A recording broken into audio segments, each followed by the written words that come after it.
Hey there, everybody. Welcome back for part two of chapter 19 for world history.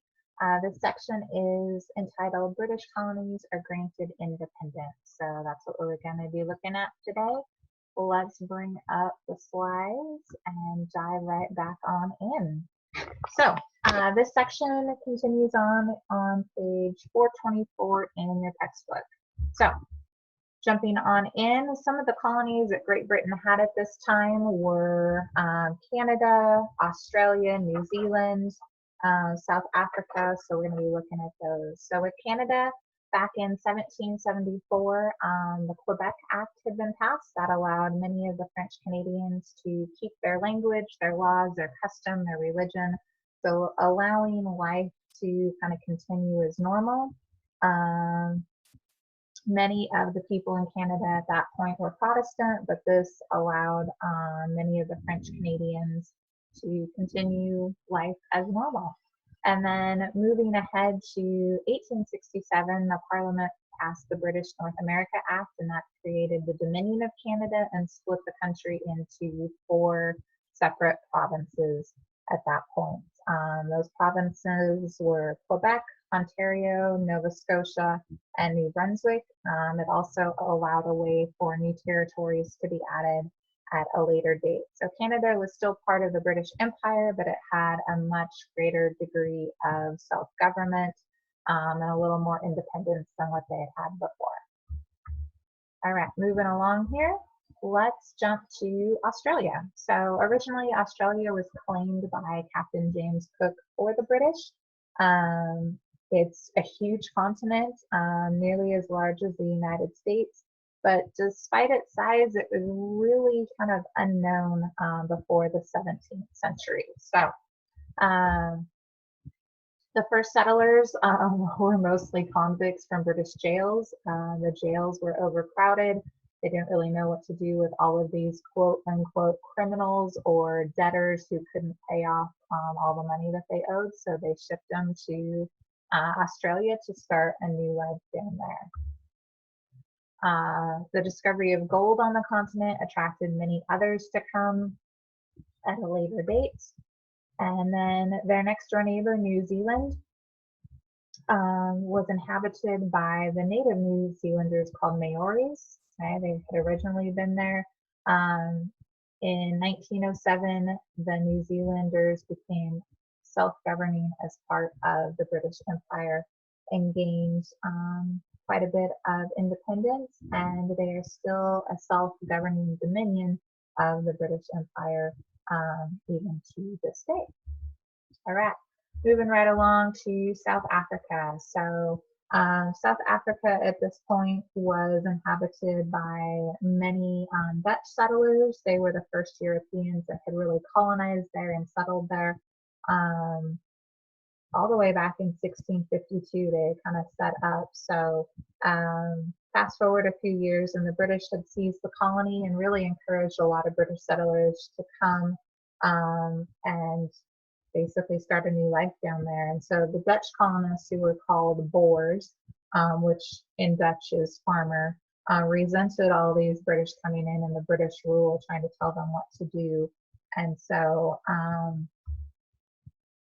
basically they ended up in a dispute in pretty much a bloody war, but the British were victorious.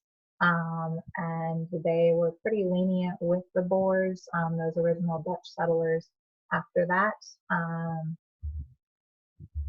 let's move then to Latin America, and I apologize if I'm going kind of fast, but all of this is in your book on 425, 426, 427. So Latin America, a lot of this area, as we talked about before, was controlled by the Spanish and the Portuguese. Remember that line of demarcation that the Pope had drawn splitting this new world. So those were the 2 main countries that had set up shop there, so to speak. A couple of vocab words in here. Peninsulares were people that had been born in Spain, okay? So kind of pure-blooded Spaniards. They were the officials who had the power and controlled the government. Criollos were Spanish descendants who had been born in the Western world, so they weren't born in Spain. but there was still kind of a distinction among them. And then kind of at that lower part of this social structure were the mestizos, and they were of mixed race, so Spanish and Indian, um, who were basically kind of held in lower esteem and used by these upper two groups to achieve their own ends. So two people that really helped Latin America gain independence, one was Simon Bolivar and the other was Jose de San Martin.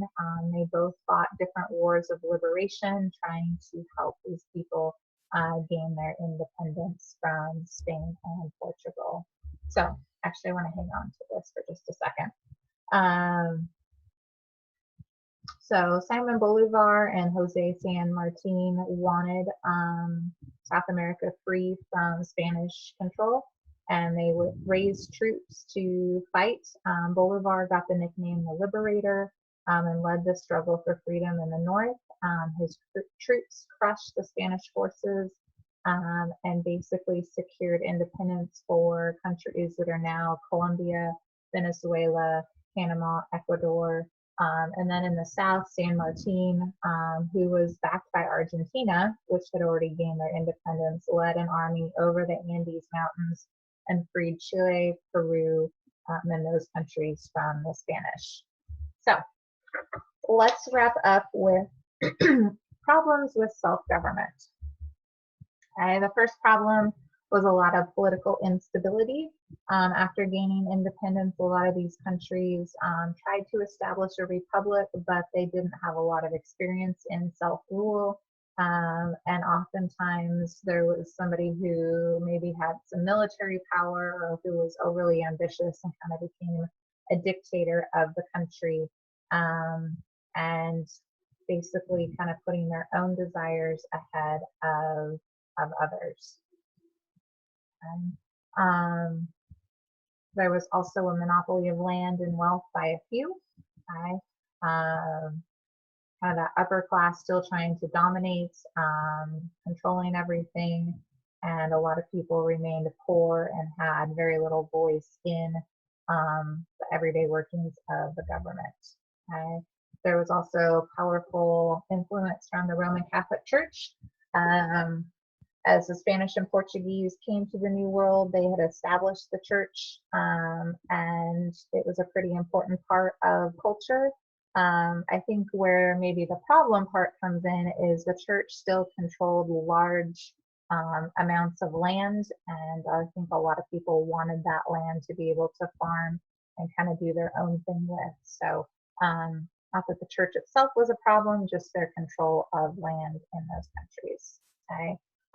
Ethnic or racial disunity continued to be a problem between the Indians, the Europeans, the African Americans that were there. So there's a lot of conflict, jealousy, disunity in that regard. And then just conflicts between the countries themselves. They didn't form one nation with lots of independent states. They formed lots of little countries. And so there were some border disputes and just disagreements there. Economic weakness was the sixth problem. They didn't really have a lot of industry at this point. Foreign investment became a big thing to get them going. And industries like agriculture, I think of like bananas, coffee, wood, different things, became a way for them to really sustain themselves. But sometimes the growing season is shorter, or there's not a market to bring some of these goods into, so continued problems in that area. And then lastly, European and US involvement. Political and economic problems within these countries prompted European nations oftentimes to get involved and interfere. The Europeans wanted to protect their foreign investments and basically ensure that the loans that they had given would be repaid. European involvement obviously worried the United States. I remember we had told Europe to kind of stay out with that Monroe Doctrine and Roosevelt Corollary. So because the US opposed European intervention, it assumed a lot of responsibility for Latin American affairs. and the United States tended to get more and more involved in the Western Hemisphere, and there became a little bit of resentment on the part of these Latin American countries. So that is it for today. I'm going to go ahead and switch back to the big screen here. So hope you guys are having a good day, hanging in there, being at home during this time. Hopefully we'll get back to school sometime at the end of April or May. I'm still hoping to see all of your faces and finish out the school year together. So hope you have a good day, and I'll talk to you guys later.